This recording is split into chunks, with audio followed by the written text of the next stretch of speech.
Salivary glands are the glands which produce saliva for the oral cavity. So they are majorly three different types of salivary glands like parotid, submandibular, sublingual, and along with this minor salivary glands which are all around the mouth and throat. So that any cell which produces rapidly proliferates or forms a tumor in these cells are known as salivary gland tumors.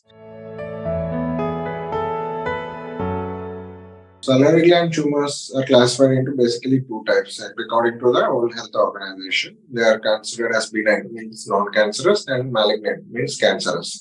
So, on this classification, we have different varieties of tumors. In benign, we majorly commonly encounter is pleomorphic adenoma, which is commonly in parotid. And in cancerous conditions, mucoepidermal carcinoma is the most common type of cancer we get in salivary glands. And there are various types of other tumors which has been classified. For example, benign conditions, Warthin's tumor, oncocytoma, cystadenoma, etc.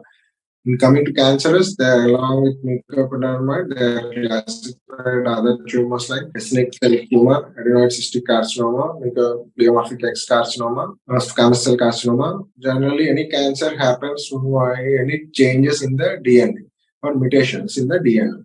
So the mutation is different. The number of mutations happens which leads to the either tumor or a cancerous condition. So in salivary glands also, this condition can happen which leads to the cancer or non-cancerous lesions.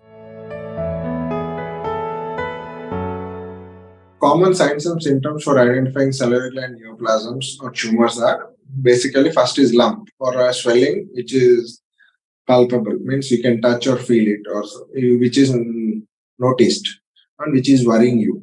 And second is pain, ear pain. And third, and after that is muscle weakness. So if it is in parotid, you can have some facial nerve weakness if it's involving that. And next, difficulty in opening mouth and all can be considered. Salivary gland tumors diagnosis can be done like using non-invasive or invasive methods. So first radiologically, followed by invasive methods like for FNAC or biopsy. Radiologically, we diagnose using ultrasound, MRI, CT scan, or PET scan.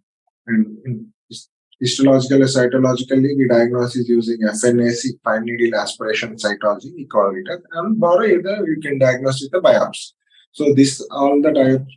So after coming to radiological diagnosis, then you go for a histopathological diagnosis.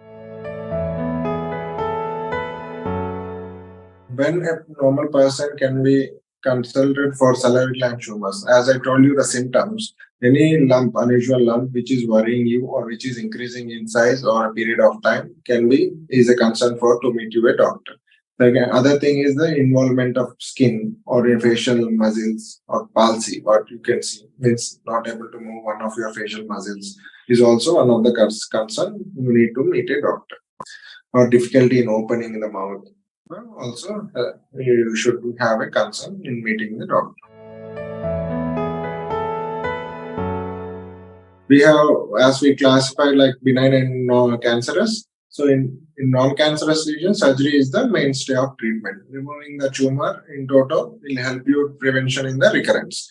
And coming to cancerous things, normally what we have treatment options is surgery, radiation, and chemotherapy. As salivary gland tumors are not very much to radiosensitive or chemosensitive, so surgery will be the mainstay of the treatment.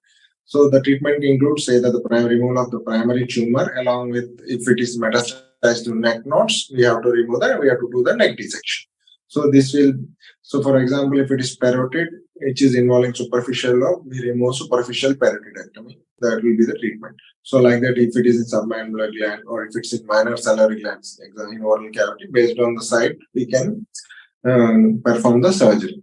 Followed by the surgery, sometimes based on the histopathological report, to prevent recurrent chances, radiotherapy or chemotherapy can be advised.